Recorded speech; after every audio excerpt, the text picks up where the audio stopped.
Today we're looking at the Roku Streaming Stick 4K. You can control your TV with this one, and you don't have to worry about seeing this one. It just hides behind your TV, unlike some of the other Roku devices that sit on a counter or your entertainment center. You're also going to notice on the USB power cable, it's got a long-range Wi-Fi receiver. Works with Alexa, Google Home, Apple Home, and Apple AirPlay. This has Dolby Vision, HDR10, 10 Plus, HLG, 4K, 1080p, and 720p up to 60 frames per second. This one also has a quad-core processor and dual-band Wi-Fi as well.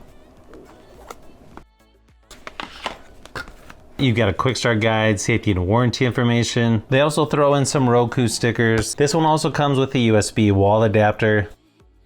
AAA batteries are included. You can see the long-range Wi-Fi receiver on the power cable. For some reason, this is still micro USB. Kind of thought it would be USB-C by now. I guess it is what it is.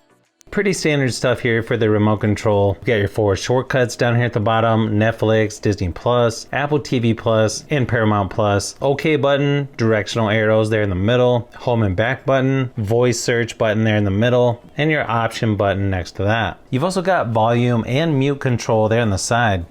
I always feel like the Roku remotes are just about the right size, a little bigger than the new Chromecast remote, and a little bit thicker than the Fire TV remote.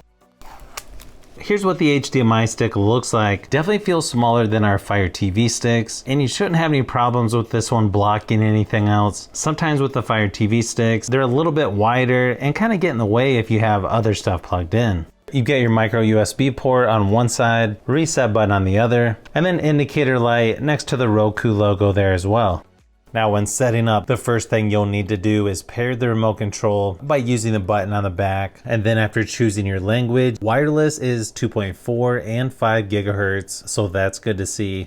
It's probably going to have a software update, which is pretty common for streaming devices, so it may take a little bit. You can also control the power and volume on your TV as well using the remote control. There's a ton of TV brands on here, but you can also add that later if you want. If you already have a Roku account, just put your email address in, or you can sign up for free if you don't have one. Then there's also tips for new Roku users. Probably the 3 most used buttons besides the arrows are going to be home, back, and the star button for options. You're gonna have most of the popular streaming services out there like Netflix, YouTube, Prime Video, Disney Plus, Hulu, HBO Max, Apple TV, and so on. You'll also have several categories and recommended stuff that you may want to watch. Probably more stuff on here than you could actually watch. You also have live TV, the buzz, sports, search, streaming channels, and in settings you've got stuff like network, remotes and devices where you can connect Bluetooth headphones. You can also change the theme on here and use different wallpapers, that kind of stuff, which is a nice feature to have in case you're not a fan of having purple everywhere. Then there's display type, accessibility, audio, home screen,